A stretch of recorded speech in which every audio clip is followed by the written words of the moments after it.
I drove 6 hours to the lake house I paid for. It was empty. Jake said, "We did it last week, bro." No apology, just photos. I stayed silent, but the police knocked on their door next. I pulled up to the lake house just as the sun dipped below the trees, casting long shadows over the gravel drive. My old pickup groaned to a stop, tires crunching, and I sat there a moment, hands still on the wheel, my chest tight with something like hope. 6 months I'd planned this, our first real family vacation in years, a week at Lakeview Retreat, a cedar cabin with a wraparound porch and a dock I'd pictured us all laughing on. I'd worked doubles at the warehouse, skipped lunches, poured every extra dime into the $2,800 deposit. The grill I'd shipped ahead sat unopened by the steps, its box still taped shut. No smoke, no sizzle, no voices spilling out the open windows, just silence thick and wrong. I stepped out, boots scuffing the dirt, and checked my phone. The text glowed back at me. Sunday 6 p.m. Lakeview Retreat. See there. I'd sent it to the family group chat 3 weeks ago and Jake had replied, "Can't wait, bro." I triple-checked it last night, heart pounding with dumb excitement. Now at 6:03, the place was a ghost town. No cars, no lights, just the wind rustling the pines. My throat tightened. I dialed Jake the ring loud in the quiet. He picked up on the second buzz, voice too bright like he'd rehearsed it. "Oh man, we did it last week. Thought you couldn't make it. We've got some pics for you though." Pics? My stomach lurched, a cold fist twisting inside me. I'd paid for this. Every plank of that dock, every bed they'd slept in, and they'd gone without me. Last week I croaked, but he just laughed light and careless. "Yeah, it was a blast. Chill. We'll catch you up." I hung up, staring at the dark windows, my breath fogging in the October air. They hadn't forgotten. They'd chosen this, and I'd been left holding nothing but an empty house. I sank onto the cold porch steps of the lake house, the rough wood biting through my jeans, and let the silence settle over me like a shroud. My hands rested on my knees, heavy, useless, as the night crept in, stars pricking the sky one by one. I didn't cry. I couldn't, but my mind churned, dragging me back through years I tried to bury. Jake's face flickered there first, all crooked grin and easy charm. The brother I'd spent my life propping up. When we were kids, he'd swipe candy from the corner store, get caught, and I'd be the one slipping the clerk a crumpled $5 from my paper route cash. Mom's voice in my ear. "He's fragile, you're strong. Help him." I did, always. By high school it wasn't candy anymore, it was bail money. He'd racked up $800 in poker debts by 17. Grinning at me over a busted lip when I handed over my savings from bagging groceries. "You're the best man." He'd said like that made it okay. I'd nodded, proud to be the rock even when it left me hollowed out. Then last year I caught him red-handed, a $500 charge on my credit card for some flashy gaming console. I confronted him, voice shaking, and he shrugged a glitch, "Bro, chill," while Mom waved it off. "He's just impulsive, you know that I let it slide because arguing felt like punching fog. Family doesn't keep score, right?" That's what they drilled into me, but it wasn't just Jake. Mom leaned on me too, her size a currency I paid in guilt. 2 winters ago she called frantic. "The heat's out and Dad's too proud to fix it." I wired $1,200 for a new furnace, my rent late that month because of it. She never said thanks, just Jake struggling again. "Can you spare a little more?" Dad was quieter, but his silence cut deeper. I'd show up with groceries when their fridge was bare and he'd grunt, eyes on the TV like I was the delivery guy, not his son. The worst came last Thanksgiving. I'd driven 3 hours with the turkey I'd roasted myself, hands still greasy from the oven.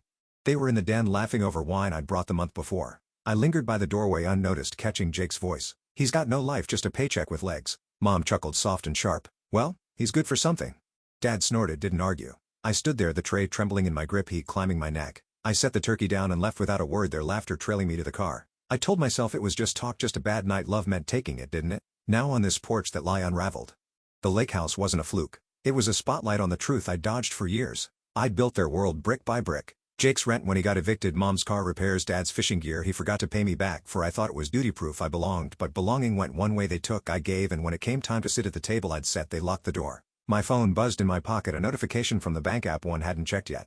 I ignored it, staring at the grill box instead, its pristine edges mocking me. I sent it 2 weeks ago, picturing Dad flipping burgers, Jake cracking beers, Mom fussing over plates, a family moment I bought but wouldn't live. I thought of the overtime nights stacking boxes till my back screamed, mornings with black coffee instead of breakfast to save $1 all for this cabin this week. They'd stolen my breath, hitched, not from sadness but from something hotter, sharper. I'd been their anchor, their ATM, their fool, and they'd left me here alone with nothing but a text promising pictures like I was some distant relative they'd humor with scraps. I pressed my palms into my eyes, the pressure grounding me.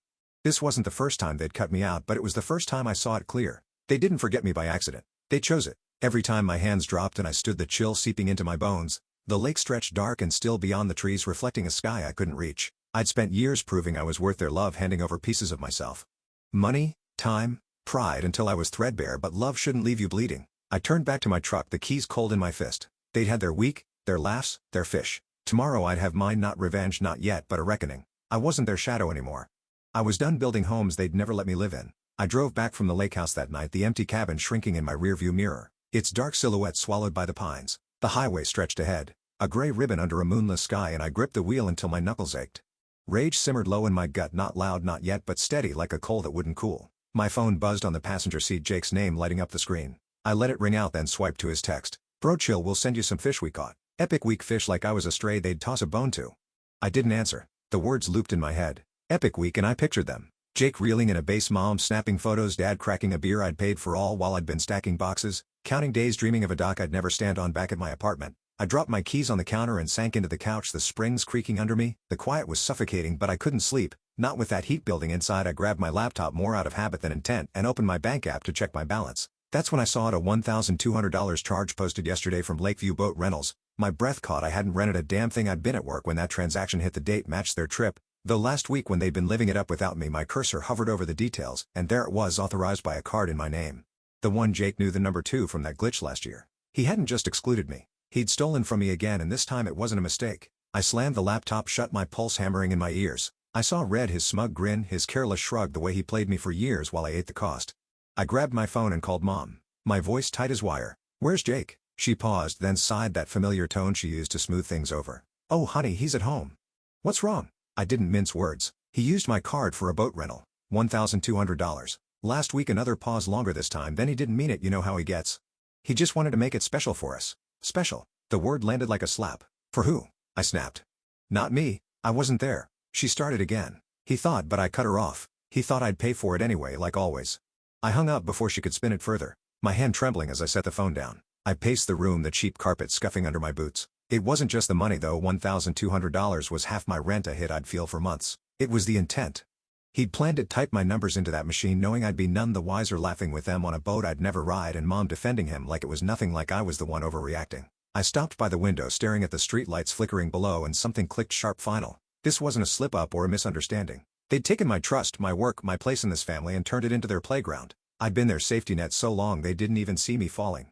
I sat back down slower this time and pulled out my phone again, not to call, to think. My thumb hovered over Jake's text, that stupid fish offer, and I deleted it. Then I opened my bank app, screenshot the charge, and saved it. Evidence. My mind raced, piecing it together. The lake house, the boat, the years of help that never came back. I'd been their fool, but not anymore. Tomorrow, I'd stop playing the part they'd cast me in, reliable, invisible, expendable. They'd had their fun, left me with the bill, and assumed I'd take it like I always did, but this time I wouldn't bend. I'd break something, their illusion, their hold, their game. I leaned back, the couch creaking again, and stared at the ceiling.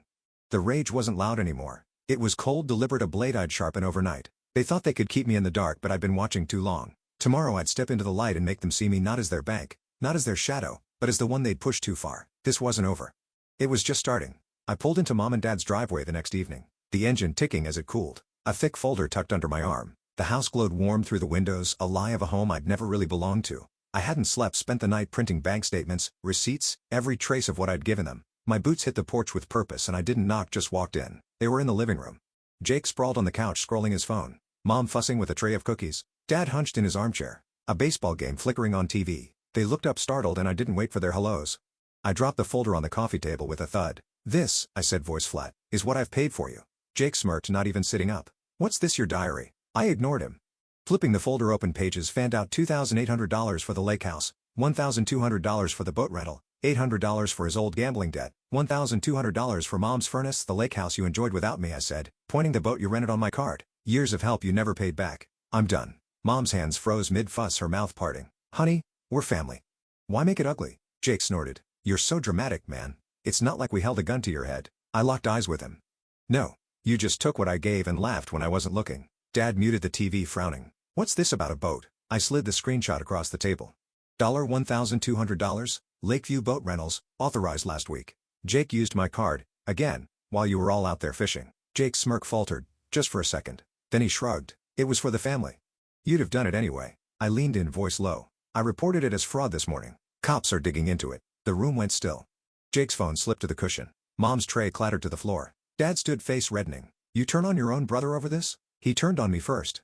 I shot back. "Stole from me, planned it, then left me out of a trip I paid for." "You all did." Mom stepped forward, hands wringing. "We didn't mean to hurt you.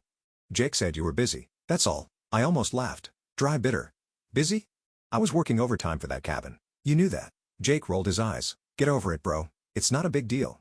That's when I pulled the second punch. "It's a big deal when it's theft. The bank's got your name on it now. You're not sliding out of this one." The air shifted heavy with their panic. Mom's voice cracked. "You can't do this. We'll fix it." I shook my head. "You don't get it. I'm not here to negotiate. I'm here to end it. Dad pointed a finger at me. You're tearing us apart over money? I met his glare. No. You tore us apart when you let him use me like a damn ATM and called it family. Silence stretched taut and electric until Aunt Lisa spoke from the corner. She'd been there the whole time sipping tea unnoticed till now. I saw it. She said softly. Jake planned the boat thing, said you'd never notice the charge, bragged about it at the lake. I should have warned you. Her words hit like a jolt. Jake's head snapped toward her. What the hell, Lisa? She didn't flinch. It's true. They joked, you just pay it off like always. I stayed quiet too long. Mom stared at her, then me, eyes wide. Dad sank back into his chair, deflated. Jake lunged for an excuse. She's lying. I didn't, but I cut him off. Save it. She's not the one on a bank record. I stepped back, folding my arms. You thought I'd keep taking it. You were wrong. Mom reached for me, pleading. Let's talk this out, please. I shook my head again. Talking's done. You'll hear from the cops next. I turned for the door, the folder still splayed on the table. A map of their greed I'd finally stopped navigating. Aunt Lisa's voice followed me, quiet but firm. You didn't deserve this. I paused just a beat and nodded. She was right. I didn't. They built their good times on my back, but I wasn't carrying them anymore. The screen door slapped shut behind me, their stunned faces fading into the night. I'd lit the fuse. Now I'd watch it burn. The next morning, my phone buzzed at 732. A local number I didn't recognize. I picked up, still groggy from a night of fractured sleep. This is Officer Daniels, a calm voice said. We're following up on your fraud report, $1,200 from Lakeview Boat Rentals. We've got text from your brother to a friend. Use his card. He's a sucker. We're heading to your parents' place today for statements. I sat up, the weight of it sinking in. Do I need to be there? I asked. No, sir. He replied. You've given us enough. We'll handle it. I thanked him and hung up. The silence in my apartment, feeling different. Less oppressive, more like a shield. They'd face the mess they'd made, and for once I wouldn't be the one cleaning it up. I was pouring coffee when another blow landed. My email pinged, a notification from a pawnshop app I'd linked to my old guitar, a beat-up acoustic Grandpa had left me. I'd lost it months ago, assumed it was misplaced in a move. The listing stared back. Vintage Martin, $300, sold 2 weeks before the lake trip. My gut twisted. I had last seen it at Mom's in the garage when Jake was helping me store stuff. I called the shop, voice steady but thin. The clerk confirmed it. Guy named Jake brought it in, said it was his. I thanked him, hung up and sat there, the mug burning my palms. He pawned it. My one piece of Grandpa, the man who taught me chords on that fretboard right before they'd sailed off on my dime. Mom must have known. She dodged my questions about it back then. My phone lit up again. Mom, this time, I let it go to voicemail, then played it. Her voice trembled. The police were here asking about Jake's texts. How could you do this to us? He's a wreck. No sorry. No shame. Just blame. Then Jake texted. You're ruining me, bro. I could lose everything. I didn't reply. Minutes later, Dad, call it off. You're killing your mother. I tossed the phone aside, their words bouncing off me like rain on glass. They weren't pleading for forgiveness. They were begging for control. I wasn't giving it back. That afternoon I drove to the bank, filed an affidavit for the boat charge and froze my accounts. The teller, a woman with kind eyes, asked if I was okay getting there. I said and meant it back home. I dug through old texts, found one from Jake pre-trip. Need cash. Can I borrow something? I'd said no, he'd taken anyway. The guitar, the boat, it was an impulse. It was a pattern, and I'd been too blind to stop it. My phone kept buzzing. Mom's, sobbing, voicemails, Jake's, all caps, rants, but I muted them. Then a week later a deposit hit my account, $1,500. No note from Mom and Dad's joint savings, guilt money, not an apology. I didn't touch it. Let it sit there, a cold monument to their panic. The fallout wasn't quiet. The cousin texted me later. Cops showed up at 8 a.m. Jake tried to bolt out the back. Idiot. I almost smiled picturing it, him scrambling, Mom wringing her hands, Dad red-faced and shouting. The cousin added, they're saying you're overreacting, but Lisa told everyone about the boat plan. People are pissed at him now. Aunt Lisa's stand had cracked their facade good. Jake's mask was off and they couldn't paint me as the villain anymore. I felt the shift, subtle but real. They weren't sorry, just cornered.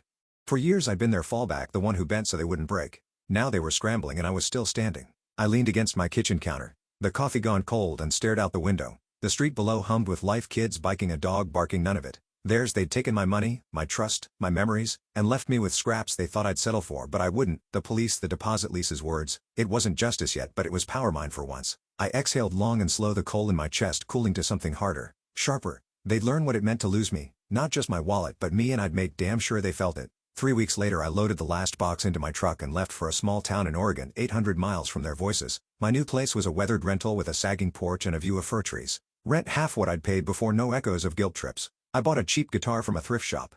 Its strings buzzing but alive, and played it under a sky stitched with stars. No calls came, not when winter hit, not when Dad's truck broke down. A neighbor's post clued me in. Aunt Lisa mailed me $200. My share of the lake house. You deserved better. I didn't cash it, just tacked it to the wall, a quiet nod to the one who saw me. Jake dodged jail, but the family whispers turned cold. He'd lost their trust, not just mine. I walked my mud rusty down gravel lanes, now cooked chili for one, sleep without my phone on the nightstand. The silence isn't heavy anymore. It's mine. They thought I'd cave, come crawling back to fix their messes, but I'm building something new, a life where I'm not a footnote. Here's what I've learned carved from the wreckage. Family isn't a debt you're born to pay. It's a bond you choose, earn through respect, not obligation. They saw me as a tool, a bottomless well, and I spent years pouring myself out to prove I mattered, but real love doesn't demand your marrow. It meets you halfway. I don't hate them. I just don't need their shadows to feel whole. That quiet once a scar is now my air. You don't have to cling to blood that cuts you. You can let go, heal, and find your own ground. I did. Thank you for watching the video. If this story touched your heart, please share your thoughts below. Your like may seem small, but it gives me the strength to keep creating every single day. See you in the next video.